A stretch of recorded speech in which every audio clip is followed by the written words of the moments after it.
Robin, in the ideal political world, issues are supposed to separate candidates and decide elections. But history has shown that this is not always, if ever, the case. Matters that should be of major concern often get ignored, or minor things get blown out of proportion. Also, issues, large or small, tend to appear and disappear almost overnight. Americans of all positions and places today mark the death of the most wanted man in the world, Osama bin Laden. I was a newspaperman in Dallas, Texas, the city editor of the afternoon newspaper, and the local public television station asked me to come aboard as a consultant. I'm Jim Lehrer, and this is Newsroom. It was reasonably successful, and I came to Washington and started working for something called Impact, and that's where I hooked up with the former Robert MacNeil. Within a few months, Jim and I found ourselves anchoring the Watergate Senate hearings together for 47 days and nights. And at 10:02 this morning, Senator Ervin gabbled open hearings that may well become just as historic. We are beginning these hearings today in an atmosphere of utmost gravity. And it made us a team. We also became good friends. Absolutely. During that time. Then WNET in New York asked him to start a nightly program. And the worst title in the history of television was called The Robert MacNeil Report. When we began, I was just the Washington correspondent, and then it became a... By sheer force of personality and journalistic skill. After about 6 months, the name was changed to the MacNeil-Lehrer Report, and here we sit. The basic concept was a supplement to the nightly news programs. In other words, watch a nightly news program, then come to us for in-depth coverage of one story. 581 political dissidents have either died as a result of being tortured or been executed over the last 4 years in your country. Torture does not exist anymore in my country. Would you like to be president of the Soviet Union someday? If I'm not too old and I have strength. I think the political parties know they get in Jim an impeccably fair man who listens. I think that's one of Jim's great talents. He listens to what people say. Give us an example of a handoff of an interview that you felt Jim would do better, or Jim, you felt Robert would do better. I'll give you an example of a handoff that really hurt me to hand it off, but with pleasure to watch it done, watch him do.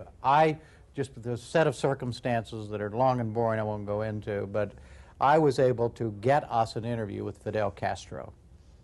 Robin went down and did the interview.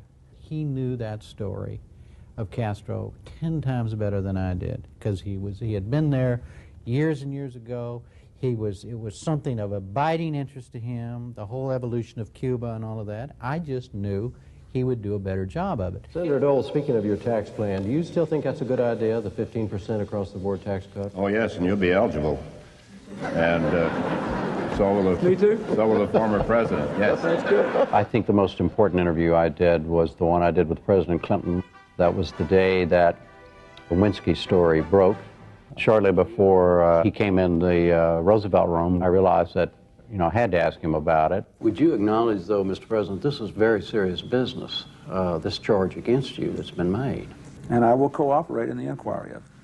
When we first proposed the idea of expanding to an hour, it was not a universally applauded idea. Some people said, I thought it already was, right.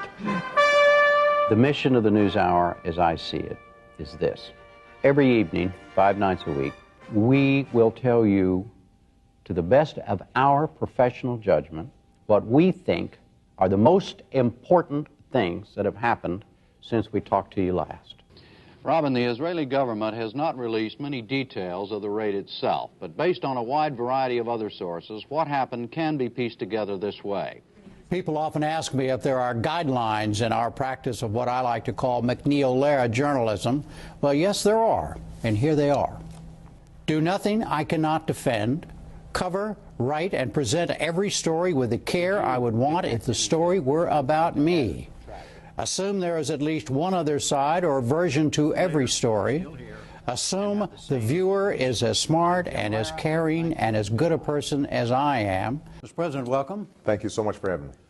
Assume the same about all people on whom I report. Assume personal lives are a private matter until a legitimate turn in the story absolutely mandates otherwise. Carefully separate opinion and analysis from straight news stories and clearly label everything. Do not use anonymous sources or blind quotes except on rare and monumental occasions. No one should ever be allowed to attack another anonymously. And finally, I am not in the entertainment business. I've been laboring in the glories of daily journalism now for 52 years, 36 of them here at the NewsHour and its earlier incarnations. And there does come a time to step aside from the daily process, and that time has arrived.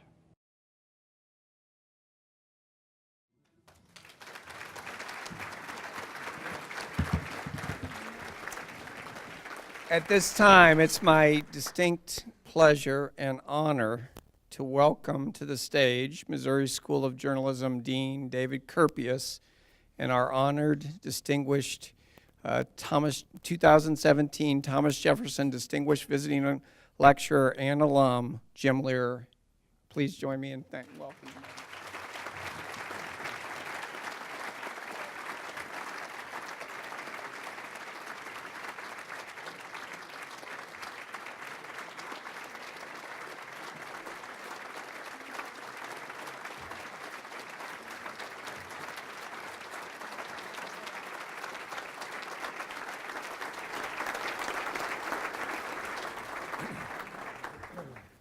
I think we just should leave it at that.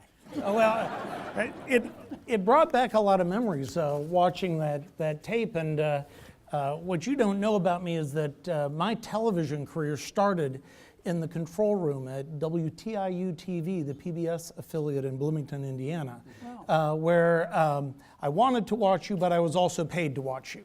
And so it's great. It's delightful to have you here. We're very proud of you as a Mizzou Tiger and of your illustrious career. Tom did such a nice job of introducing you that I've been doing a little research myself, and I've got a few questions from the audience. I've also had one of your former professors, Richard Moss over here, who is here to make sure that I ask you the really tough questions. So what I said to you in the car when I brought you here tonight, I can no longer say is true. I've got new questions. Okay.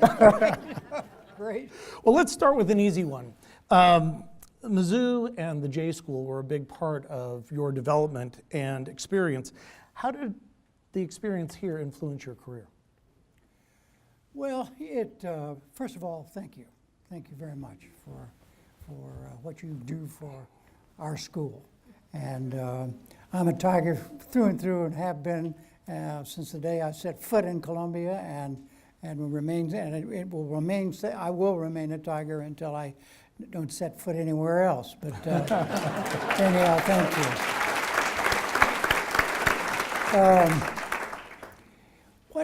What I learned at Missouri, J School, was, I came there thinking that I was already kind of a hotshot writer. I had gone to a little junior college in South Texas, and I decided when I was 16 that I wanted to be a writer, I wanted to be a newspaper man, all that sort of stuff. And I'd gotten pretty, by the time I went to Missouri, I thought, by the way, I've got a story to tell you about the difference between Missouri and Missouri. We'll do that in a minute. But at any rate, I thought it was pretty hot stuff. And I quickly learned that hot stuff was defined differently at the journalism school at the University of Missouri than it was in small little places where I had written and done things before. And the first time I wrote a piece of copy, and a faculty member, editor, gave me an F because I had gotten a middle initial wrong. Wow. Facts matter. Facts matter. And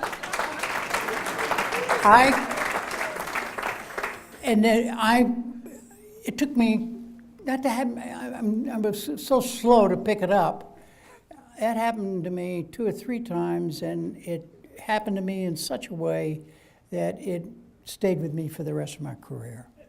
I mean, and in fact, I use that line all the time. When I later became city editor of the Dallas Times-Herald, I used to rant at people who would just, get an obit wrong. For instance, I got an obit wrong myself at the Dallas Morning News, and the managing editor said, "You know something?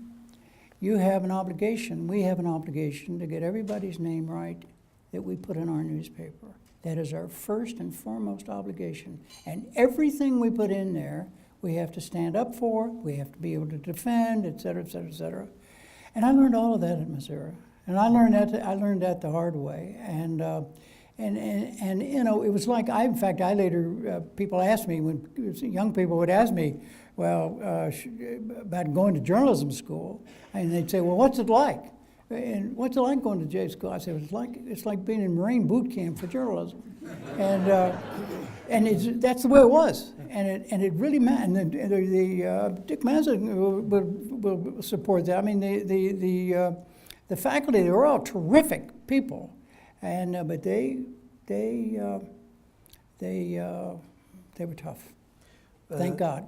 The Missouri method, which you spoke of, is still alive and well today. And boot camp may be a little bit different in the Missourian, but it's still focused on facts, getting it right, pushing the boundaries. And so I think you'd recognize it when you're over there. One of the reasons that the Missouri experience was so important to me was because of the Missourian.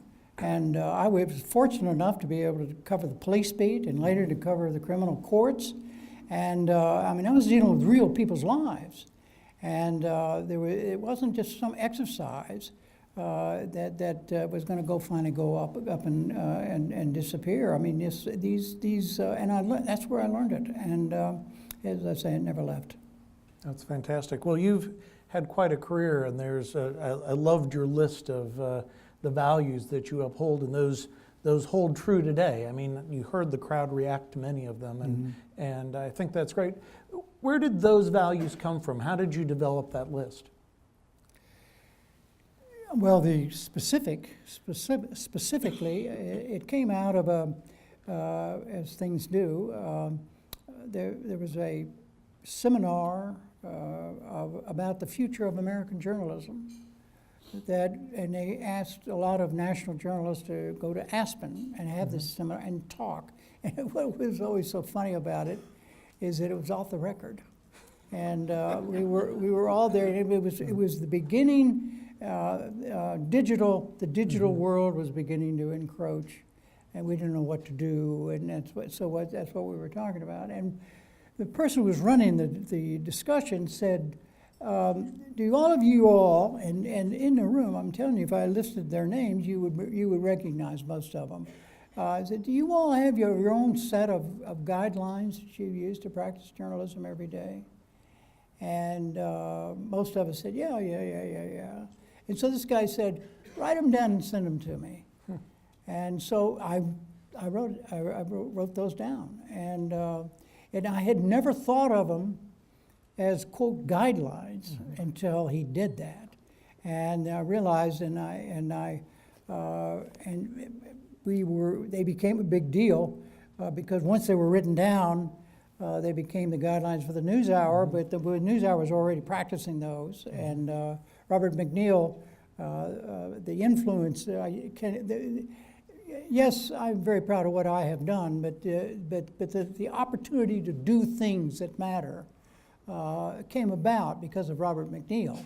I mean, he brought me in to his idea at the very beginning, and we did it together and all that sort of stuff. But without him, I wouldn't have had the opportunity.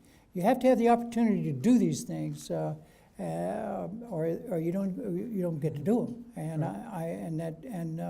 So I appreciate the nice things that people say about me, but none of it would have happened. At least none of the television part would have happened if it hadn't been for Robin. Well, the interesting thing about your values is that it puts people at the center. And so, you don't do unto anybody else that you wouldn't have done to yourself. And that's really important. It is. Extremely important. And yeah, I always talk to anybody who's in this line of work, is that you're holding people's reputations, You're holding their very beings, in some cases, in your hand, like dynamite. And you can ruin somebody by just a casual paragraph that's a little bit sloppy, or whatever, or you can make somebody. In other words, you can enhance somebody's reputation the same, or hurt them, or help them as much as you know. These are real people. One of the problems that we have in Washington, and that's why when kids go to work for us at the NewsHour, the first lecture they get is used to be from me. Is that just remember, you're going to go cover the White House. The President of the United States deserves the same treatment as the person, if you're working for a local newspaper or a weekly newspaper, you know, the rule I always had was you've got to be able to go home, to go back to the courthouse, the city hall, and look the person in the eye that's about whom you just did a story. And you've got to do that. You've got to be careful. You've got to deal with big international news and big national news and presidential news, just like you deal with an obit of somebody down the street who died. And once you get that into you, it'll never leave you. But if you don't get it, if you think it's all about something else, and it's all about, you know, getting people thrown out of office, getting people indicted, making somebody's, then that's not journalism. Not the kind of journalism that I believe in. You know, it's interesting. I don't know that this was the case when you worked at the Missourian, but today the student journalists have to do fact checks with their sources. So when I'm interviewed, they call me back and they check the facts and make sure that they got it right. And if they've got something wrong, I can correct it. But I think that's that accountability that you're talking about. You got to call the person and you got to make sure you got it right. And sometimes that's hard to do when you're on deadline. It's a difficult story. I asked Ben Bradley, who was a friend of mine, who was the legendary executive editor of the Washington Post. I said, Ben, have you ever had a story written about you that was correct? He said, no. And there are very few stories that have been written about me that have been correct, completely correct. They always get something wrong. And it's just because somebody, they just don't understand the need. It's a little, it's just a little thing, doesn't matter. I think he went to the University of Missouri. No, he didn't go to the University of Missouri. He went to Southeast Missouri State. You find out later. Whatever. These little things. But they're talking about real things to people. And that's the important. That is really the key to the whole thing. Is that little the thing in my guidelines, which I believe so strongly, is that you have to. Don't you want people to write accurate stories about you? Well, then you damn well do it about everybody you write a story or report a story on. Yeah. By the way, we're not going to follow John Anderson's rules about how much time we have. We're going to go until we're not having fun anymore. So he's close, but he's not that close. How much? You seem to me you've taken up 30, 40 minutes out of the day. And I haven't even begun. Just go as long as you want. Okay. All right. So over the decades that you've been in journalism, a lot has changed. Not just the delivery mechanisms, but also the way we go about reporting. How do you think about those changes, and what's your view of them? Well, it's one of those good news, bad news situations. As recently as 20 years ago,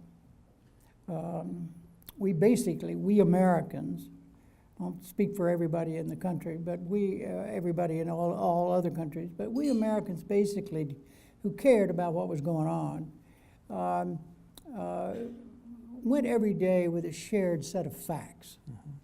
We all read the local newspaper, watched the nightly news program, skim read or whatever time in Newsweek. And if you were to gather a group like this in the evening and say, hey, let's have a debate about what was going on in the world, we would begin with an agreement over what had happened.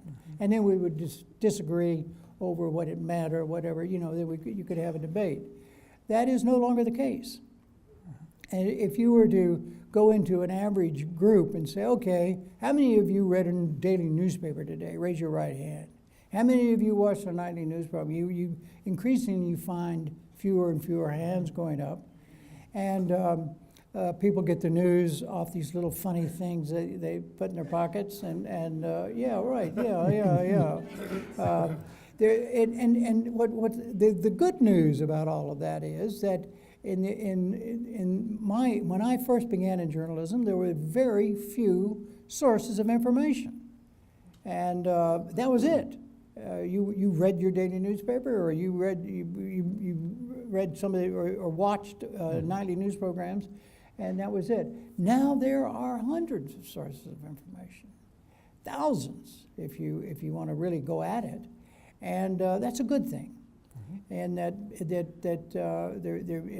people, but that is a good thing, and it's also a bad thing, because we no longer have the shared set of facts, and we have lost the kind of what I would call the value of straight reporting, of straight news. And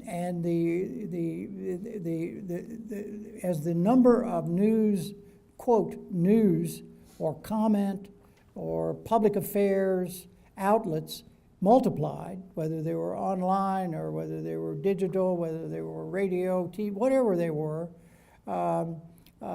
everything got more and more competitive, and people started competing not over who could do the best reporting, over who could do the best stories, but who could get more attention. And so the way to get attention was to do some things that were a little, put them on the air, or put them in a blog, or put them in print a little bit before they should go. They're not quite ready yet, but you go with them, and you get a little more personal. Then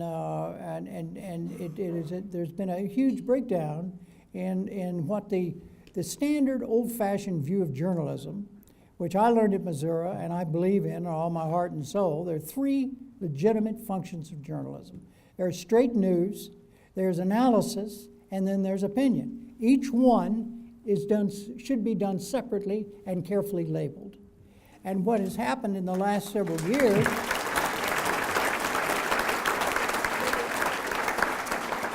all the lines have, not all the lines, but in some places those lines have blurred. Person gives you the news and then gives you the analysis, what it means, and then tells you what you should think about it. And that has confused people, and you end up, all the left-wingers just get news from the left-wingers, and the right-wingers do the same. And the first time you hear something is, oh my God, I didn't know President Obama was born in Belgium.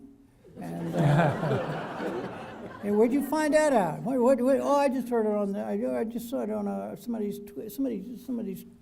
oh God, I hate to say this, somebody's tweet. But it's all there. This stuff is in the wind and all that. And we have done a very poor job. We, meaning the big we of what I would call straight news journalism or mainline journalism, whatever it's called. We have not done a good job of first of all, of explaining to people why it's important to have a shared set of facts, and that there is such a thing as not necessarily the truth, but the facts. There are facts that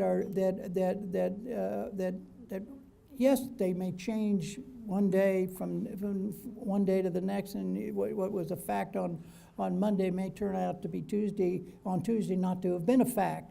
But when you report it, it's a fact. And because of all this stuff and the confusion, a lot of people don't know who to believe. And we've done a poor job of not only explaining, but of implementing. We just kind of took everything for granted.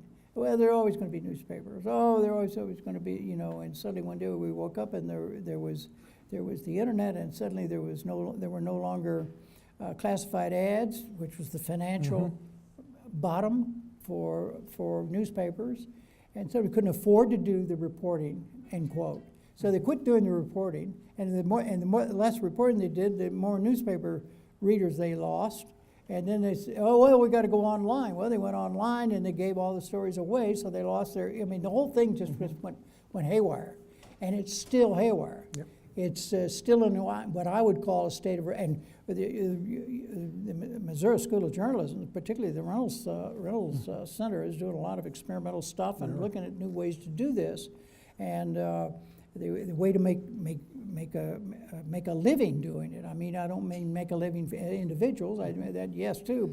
But for honest, straight news reporting to be financially viable, we got to there got to be new formulas. We got to, you know, and all of that is we're still groping. That's true. The other piece of that, and we've seen it, I mean, the University of Missouri has been attacked in ways during some of the bumps in the road we've had, that there are internet trolls out there who actively disseminate misinformation. Absolutely. And they can do it on a scale and reach an audience that was not previously possible. And so it's made journalists' job a lot more difficult. How do we counteract that in this day and age? Well, the first thing we got to do is, I think we've got to be more aggressive about it. I think the 2016 presidential campaign eventually moved the hard news reportorial world into a little bit of more reality, and and things became a little bit more reporters and their editors, reporters and their executive producers and their owners and their whatever finally moved the equations a little bit to where you could say to people, hey, this story is not true. What Sammy Sue Wawa said was not factual. He in fact lied. And we've used, nobody ever used the word lie in mainline journalism, but now they do it routinely to report kind of thing. We've got, but because it's in this atmosphere, this politically divided atmosphere, you call somebody, you've got to be able to say, oh well, you're just saying that because you're a left winger, or you're just saying that because you're a right winger, and you've got to be believed. So we've got to find ways to reestablish our credibility. I'm using the big hour here with large segments of the population. So when the story is reported, I believe it. I believe this. I believe it. And you want somebody to read, oh my God, not that, oh my God, the New York Times is out to get fill in the blank. Oh, the Washington Post is out to, the Columbia Missourian's out to get somebody, you know, and they're doing it in the news columns. And that is what people are saying now. I mean, oh, that newspaper is this, and that's hurting us badly, and it hurts. We got to do something about it, and the people are beginning to figure out ways to communicate better with the public, and bring them in, explain things more. But it's going to take a while. We're in a revolution. Let's face it, we're in an information revolution it's driven by technology that most of us don't even have a prayer as to what it means, and even the people who are doing it don't know what it means and where it's all going to end, except that it probably never will end. There's always going to be technological new things. Well, and it's speeding up. Absolutely right. And journalism has not been keeping up, but we're beginning to get it, I think. And but I'm not. I'm hopeful, but I'm not prophesizing anything. I've got a way to go. So you moderated 12 presidential debates. Right. You were known for your ethical standards and your fairness, and yet you were attacked. And it was maybe the beginning of presidential candidates attacking the moderator as a way to change the playing field or to get an advantage. And that has continued as politics have changed, and I'm just wondering, how do you think we can get good debates that are moderated, where the moderator really isn't the story, it's the candidates up there, and that we get, as citizens, the information we need to make informed decisions? Well, it's a complicated issue, these debates. The presidential debates, the ones in the fall, that are done by the Commission on President. I'm now a member of the Commission on Presidential Debates, and I was involved, I mean, as a member of the Commission in the 2016 debates. The people now define debates as if like in the same category with these kind of goofball shows called the primary debates. And oh, well, people applaud, you know, and they become pep rallies and all this kind of stuff, and it's not, they're useful. I'm not saying don't do them. They're useful because you do learn something about people. Even if you ask somebody, well, you know, why did he call him Bill when his name was John? You know, you learn something. You learn something. You know, no matter what the question, no matter how dumb the question is, you learn something about the person if the person answers it.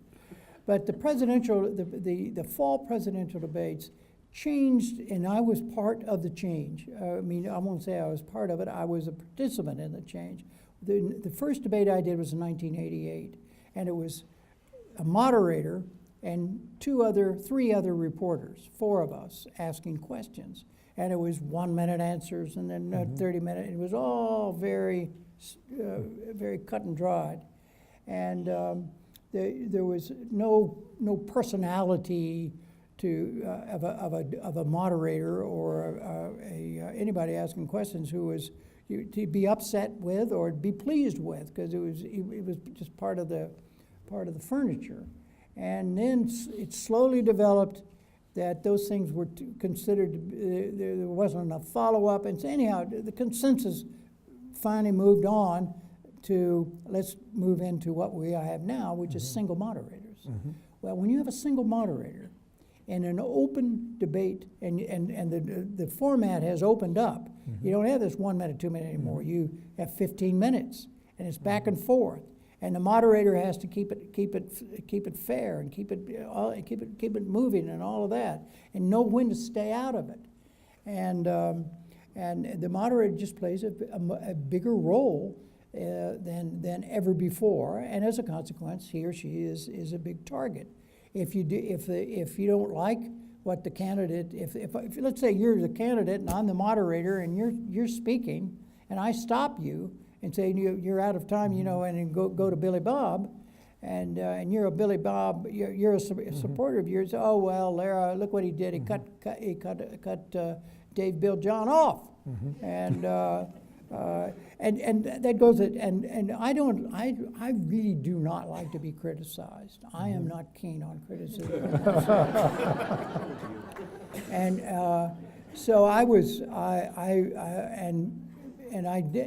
was criticized in the 2012 debate I did, and it started in the ones I did in 2010 because the debate commission had wanted to open things up, and I thought it was a good idea, and they asked me to do it, and it just became, you know, it just goes with the territory, and. We have now the commission. I'm no longer, you know, a moderator, but as just a member of the commission, we've talked about all of this. How do we? That very question you just asked is a question that is before the House, and it's got to be answered. And how do you keep the moderator from being a target and being a player? The fact of the matter is, he or she is a player. I mean, because you're making a matter, it's a judgment. Oh, it's time to move on. This is, you know, we got to do that, you know, or let it run.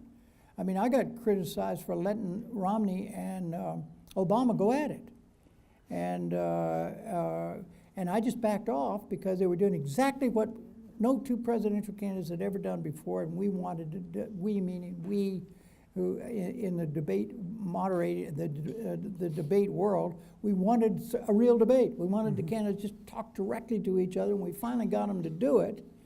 And but I was criticized because I let Romney run over Obama. I let Obama, whatever.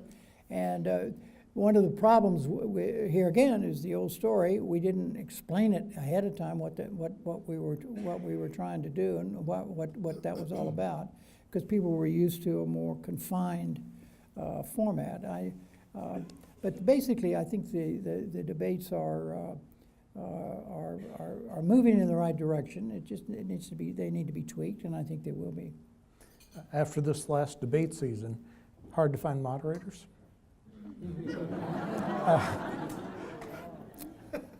Let me tell you something. There is. I think I'll just give you an honest answer to that. There's nobody in the world of journalism who does not want to moderate a presidential debate. But you got a bullseye on your back. That's okay. You also got 100 million people watching you. That's true. And you can just overnight become a big wah-wah and get an even bigger wah-wah job if that happens. That's just the world. And John Bill knows that. It's the old story about somebody gets recognized as a 7-Eleven store and they never quite ever get over it. And that's just goes with the territory of being seen on television. Well, the interim chancellor's worried that people didn't get that he was actually quoting a very famous poem, and so some people were talking about a plagiarism charge against him. I'm just saying. I'm glad you mentioned that because I recognized that poem immediately. It was written by, I knew exactly who had written the poem. I recited it myself when I was in junior high school in Kansas. And but I didn't want to say anything. Because, he's a short timer. He's about to leave. He's got a whole new future ahead of him. I didn't want to, hurt the guy in front of everybody. But I'm glad John mentioned that. Yeah. One of the things that it seems to me that you cared about in your career, and particularly during your time on the NewsHour, is finding ways to have people talk with each other instead of at each other. And it seems like that's one of the problems that we have in our society today, and that journalism plays a role in this. What do you think journalism can do to help people? And I know you mentioned shared set of facts, but I think there's an additional role for journalism there possibly to help the conversation go well. Well, in fact, somebody mentioned it in the piece, the introduction piece, and that's listening. People who interview people have to understand that the number one function of an interviewer is to listen. It's not to ask questions. These interviewers spend countless hours working on these fancy questions. They ought to spend all those hours getting the subject in their head so they can listen to what somebody said and make a decision based on their knowledge, whether or not that's important, whether you move on or whatever, and you can bring somebody in and have a real conversation. And if it's with somebody on the other side, you can do the same. You can bring them, have them talk in real terms. If you have it all stilted, programmed questions, you don't have but it's all technique. This is not something you go to the New York School of Technical, whatever that thing is, to learn. Yeah, right. It's not. Yeah. If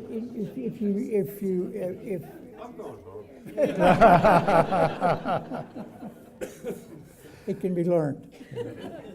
Well, so I'm actually sitting in tonight for CBS White House correspondent Major Garrett, who's another alum of ours, because he had to go to the White House Correspondents' Dinner tonight, and he gave a great speech yesterday, I understand, but And it's important for him to be there because the University of Missouri School of Journalism has more White House Correspondent Association scholarships than any other school in the country.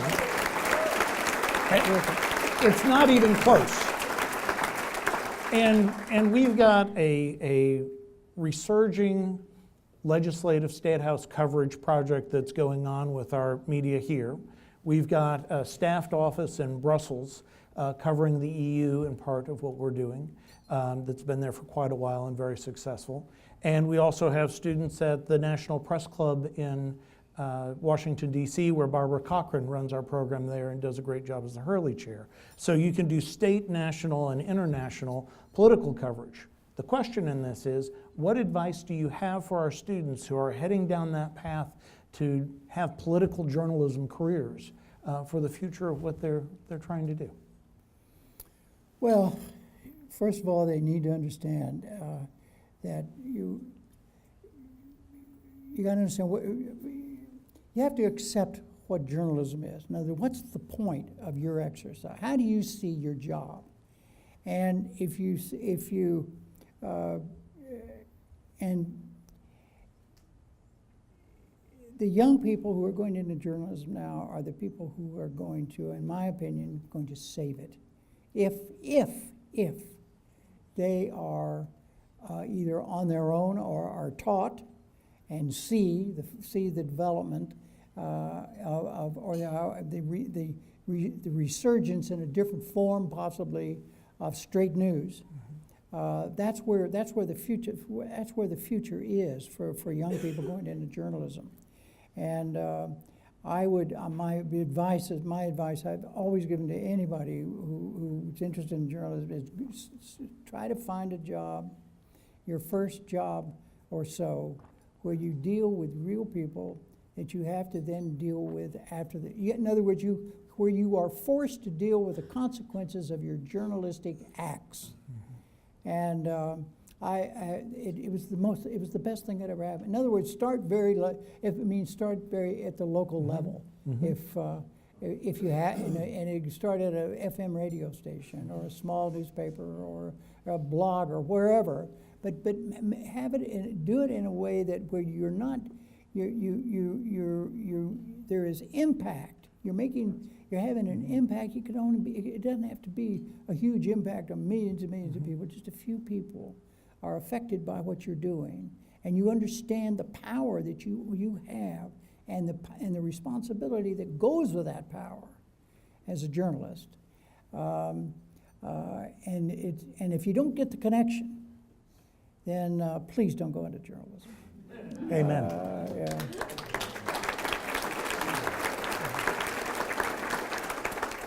So I have some questions that some of the folks here in the audience sent in, and one of them is, who was your mentor and what was their impact on your career?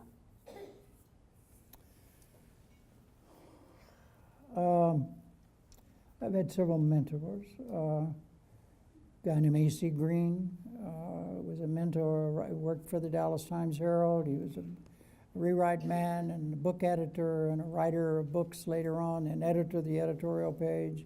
He's also a very close friend. He's a guy who made me understand what I already knew, but just helped me understand the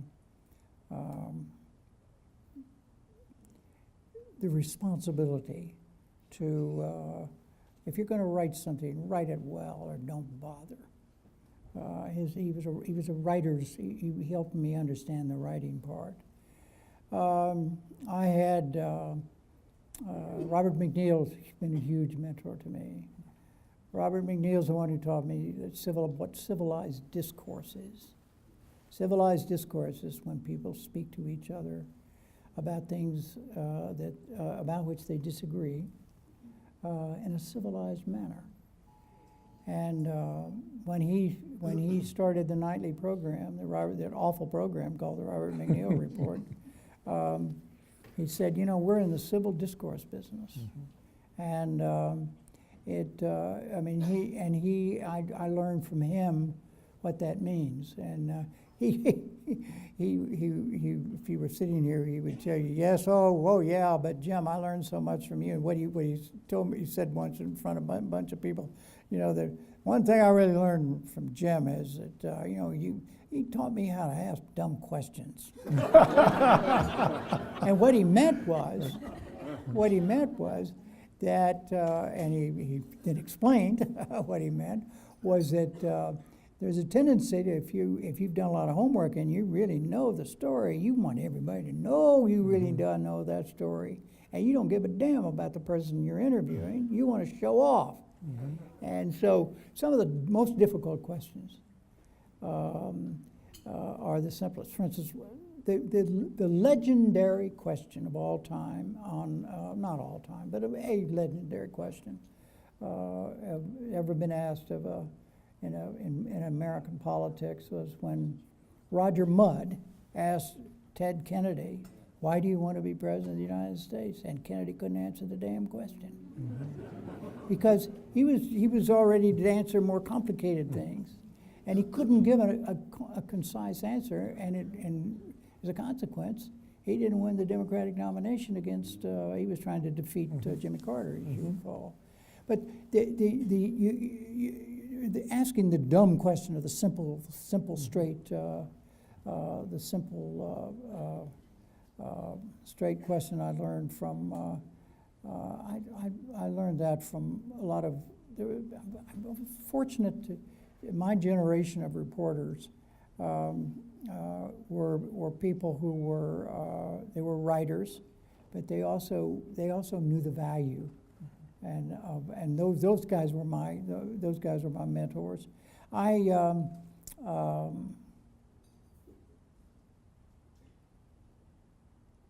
think I'll leave it at that. Okay. So let's go to someone asked here, who's the most difficult person you've had to interview in your career? They want to know.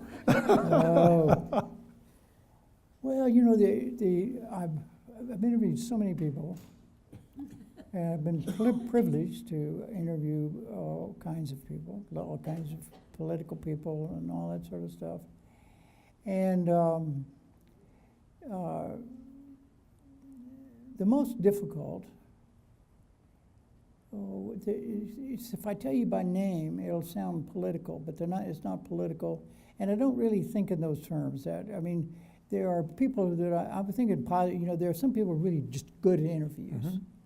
It doesn't mean that you agree with them or disagree with them. They just come to play. They come to answer your questions. And there are some people who come to do the interview, but they don't come to really say anything. For instance, I was interviewing Nelson Rockefeller once when he was the Vice President of the United States, and he had just gotten back from something and some visit. He was then Gerald Ford's vice president, and he'd just been to some trip, and he came back, and I was interviewing him live on the NewsHour, and there'd been a deal had come up about Reagan, whether this was a political thing had come up, and I asked. It was in the news, so I asked Rockefeller the question, and he dodged it, and then we went on and talked about Bosnia or whatever in the hell what is this, and then I came back to that question, the political question. Then I came back to it at the end, and again he still didn't answer it, and it was the end of the time. So I said, "Thank you, Mr. Vice President." And they turned off the mics, and they were about to turn the lights off and all that. And I said, I knew Rockefeller, and I just knew him professionally. I interviewed him many times. And I said, in all due respect, Mr. Vice President, you didn't say a damn thing. And he said, I didn't come here to say anything. And if people like you can get me to say things that I don't want to say, then I'd never be Vice President of the United States. And he's right. Yeah. He's right. And an interviewer has got to be cognizant of a lot of things. It's not just you got to know and be able to listen and all this. You also got to know. You remember. You got to always remember who you're doing the interview for. You're not doing it for the commentariat. You're doing it for the audience. And so you can't say, I ask you a question and you give an answer and I say, liar! Well, that's what lot of people want people like me to do. And but if I think somebody has just told me a lie at an interview, I try my best to figure out a way to continue to ask questions in such a way that a careful listener in the audience can figure out that this person was not telling the truth, or was fudging it, or was doing, whatever. And but you have to have time. You have to have airtime to do that. You can't do that in a 2-minute interview. Well, you had an hour. Yeah, I know. But anyhow, I don't have a list of names for you. You dodged the question pretty well. Yeah, that's good. I'm going to come back to a question that was asked earlier that you didn't answer. Missouri or Missouri? Well, I've got a great story about that. I was moderating a presidential debate at St. Louis at Washington University. It was Gore versus George W. Bush. And just for the hell of it, I decided I opened it by saying, "Good evening from Wawa Auditorium at Washington University in St. Louis, Missouri." And it went on, boom, boom, boom, boom, boom. 90 minutes later, end of the debate, I say, "Thank you, Wawa and Wawa." And to the audience, and I say, "And thank you and good night from Wawa Auditorium at Washington University in St. Louis, Missouri." Just to see if anybody was paying any attention. Well, there was one person who was paying attention. It was Bill Sapphire, who was the columnist who wrote about language for the New York Times, among other things, and a guy I knew very well. Yeah. And he calls me literally the next day, and he says, "What's this Missouri stuff all about?" And I said, without even giving it any thought at all, I said, "Well, Missouri is Kansas City, the western part of Missouri, and Missouri is St. Louis in the eastern part." And I'll be damned, he puts this in his column. And it became gospel. And I've had people who live in eastern Missouri, and then of course I later talked to Sapphire about it. I said, "Well, look, I went to the University of Missouri, and Missouri was our big thing, Missouri Tigers. I guess it still is. And so as far as I'm concerned, it's Missouri." And anyhow, I take. I have a quick University of my own. Let me add a comment to that. So I get here almost 2 years ago. I do my first graduation, and before I walk up on stage, one of the faculty members pulls me aside and said, "Now, here's one thing you have to do. And so when you grant the degrees, you do it by the power vested in me by the University of Missouri and by the University of Missouri." And I have continued to do it, and so now I know where that came from. That's why it's you. I know. So you were going to tell a story. Just a quick story that everybody in this room who knows and loves the University of Missouri, I think will appreciate. I had a very difficult time getting into the University of Missouri, and a very difficult time getting out of the University.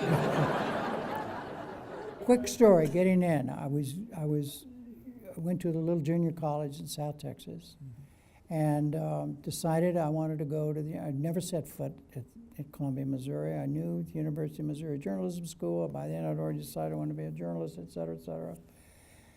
I applied, wrote a letter of application to the University of Missouri, and I got a letter back, and I had sent them whatever I was supposed to send them, and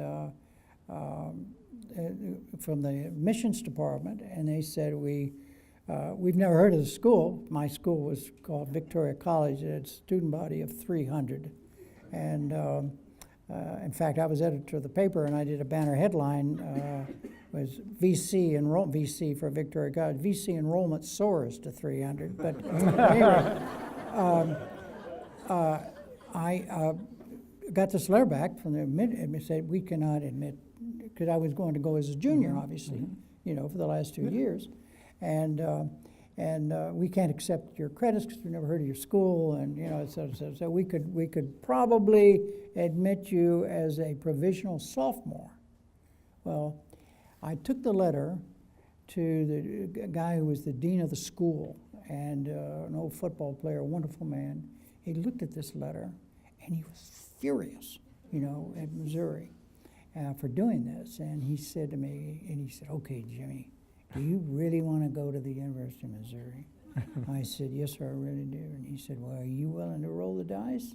And I said, what do you mean, roll the dice? He said, well, I'm going to write them one hell of a letter. And I'm going to challenge them and see what happens. Well, what he did, he wrote him a letter, wrote this guy in admissions here, wrote a letter and said, look, this kid can do the work. He said there were five subjects that they wouldn't take my credit on. And he said, you send, or you, whatever test you want, whatever you think he should take, and we will administer them under any condition that you say. And if he does, if he passes, and so forth and so on, if we'll do this if you'll agree to admit him as a junior, et cetera, et cetera. Well, and I've never been able to find out who this, because I've lost the letter, whatever, but some anonymous person, wonderful person in the University of Missouri admissions office said, okay, it's a deal. So I spent one weekend, all day Saturday, taking exams, and I aced them. I aced my foreign language thing because of Spanish. I aced the English because of the I aced. I mean, so I did so well that Missouri. Yeah, I noticed you switched back. Missouri admitted me as a full junior, and even with a little bit, a few credits to spare. I'm a little confused here. So Missouri didn't admit you, but Missouri did. Didn't, yeah. Now, moving quickly to the end of it all, I'm about to graduate. This is 1956, and on graduation day, I'd signed up in what's called the PLC program, officers program, the Marine Corps. And when on graduation day, I was also going to take an oath to become a second lieutenant in the Marines. My dad had been a Marine, my brother had been a Marine. It was no heroic deal. It was the draft was on. Everybody had to do. It was just a choice. It was a family thing. So, but at any rate, it was a big deal. And it's a long story, but I'll make it brief. I needed one more 3-hour credit in history in order to graduate, and it was in the last semester.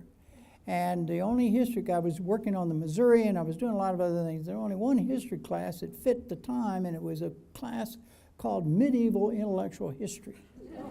And it said it was an advanced course, and I saw that.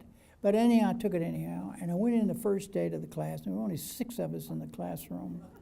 And this guy was one of these cool guys, you know, all corduroy and all that, you know.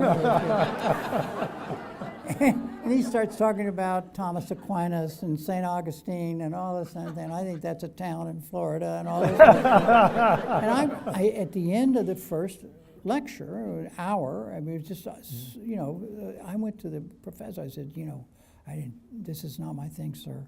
I didn't understand one word you said, and I'm going to try to figure out, you know, no, hang in there, you know, it'll all come clear, you know, give it a go try. It was a once a week class, and so I went back the next week, and it was not only I understood even less, and but I finally did 3 classes, and I finally said to the guy, because there was a time when you could drop out. Yeah. And so I said, I was right up against it. And I said, no, I'm going to drop out and I'll figure out something else for my history thing. And he said to me, hey, look, I need for you to go ahead and take the class, because if you drop out, we'll have 5, and I have to have 6 students in the class.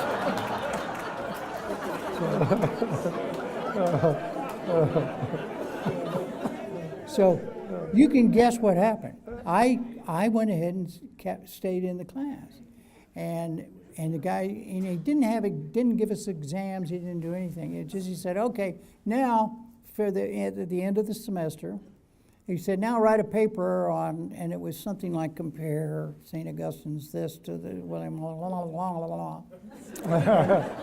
I wrote, just a bunch of garbage, because I really didn't get it. And this guy gave me an F. Now, this meant that I needed the 3 hours to graduate, and I needed to be in history. In other words, I was not going to graduate. I was not going to be. And my mom and dad, we didn't own a car or anything. Dad had borrowed the company car to drive up from San Antonio, and he was so proud of me. I was going to be a lieutenant like my older brother, and it was my whole life, and I wasn't going to graduate. And the only thing I knew to do is go to the dean's office. And Dean Earl English was the dean, and but he wasn't there. But fortunately, Hazel Murdoch was. Hazel Murdoch was the assistant to Dean English, and I hope I didn't cry, but I think I probably did. I said, my life is over. My life is over, and my mom and dad, and this is humiliating, and nah. And she looked at me and she said, I quote, "Now, Jim, didn't you take a Marine officer's thing during the summertime?" And I said, "Yeah, I'm in PLC." She said, "Let me look at the," and she looked at things, the NROTC book or something like that, and she said, "It says here that you took a class called in History of the U.S. Marine Squad in Combat." Did you do that? Yeah, it was true. I did. And, I hope it was true. Yeah, it was true. And did you take this class here in the history of the infantry battalion in the attack or whatever it was? Anyhow, and she said, "Those are the same things. Those are a match for NROTC history."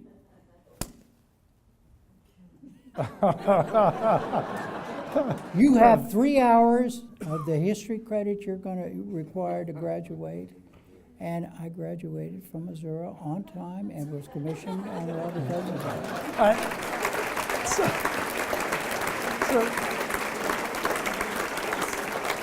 So that's a great story, but part of the fun of you telling that story is watching Provost Garnet Stokes over here and her reaction. So she's hoping that we don't have any of those issues come to the door anymore. And I liked the dean's response of not being there when that issue came. He knew who would get the job done.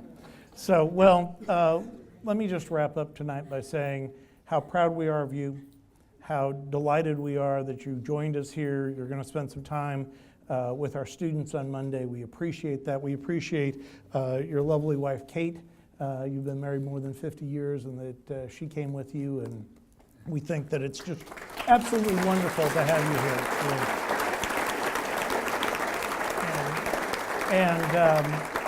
And I also would just like to say that it's people like you and John or Bill or whatever his name is now, thanks, Chancellor, but no, you and John Anderson hold really high standards for journalism, and you would say it about, I think, about political reporting, what John says about sports reporting, which is go be a good journalist, and then you can cover a specific area after that. And I think that's what we're doing here, and both of you are great examples, and we're just delighted to have you here, and we're so proud of you, and thank you. Thank you. You have pick it up over here. One quick thing. One of the professors at Missouri told me once, when somebody was had done something, and this guy was jumping, the professor was responding, and it was Mr. Bickley. Do you all remember him? Maybe remember him. I'm hearing a groan over here. Dick Masson knows. Bill Bickley was his name. Or was it John? No, it was Bill. But anyhow, he said, you know, we're not trying to educate you. We're not trying to educate you to be an editor. We're trying to educate you to be a reporter.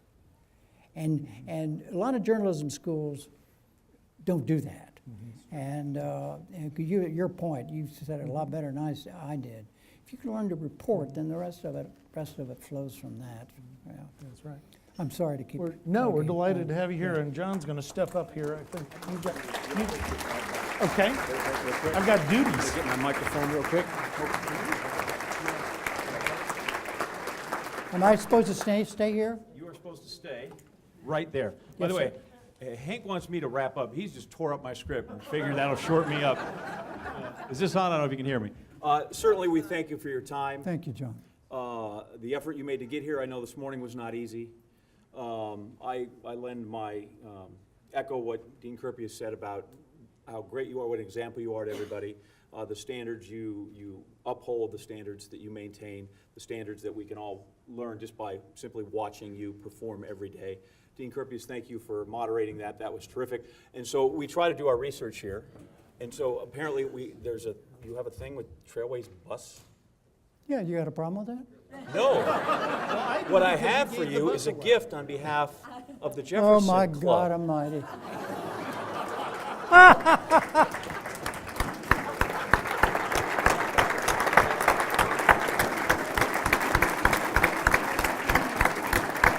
Let me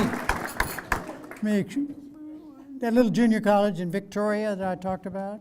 At night, I worked in the Trailways bus depot as a ticket agent, and one of my jobs was to call the bus on the PA system. And this is what I would do. It's Victoria, halfway between Houston and Corpus Christi. May I have your attention, please? This is your last call for Continental Trailways, 8:10 p.m. Silverside's air-conditioned through-liner to Houston. Now leaving from lane 1 next to the building. For Inez, Edna, Ganedo, Louise, El Campo, Pierce, Wharton, Hungerford, Pendleton, Beasley, Rosenberg, Richmond, Sugarland, Stafford, Missouri City, and Houston.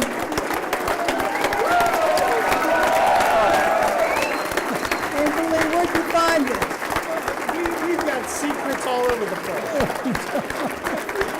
That's terrific. It's also known as eBay. This is wonderful. Thank you all very much. Thank you so much.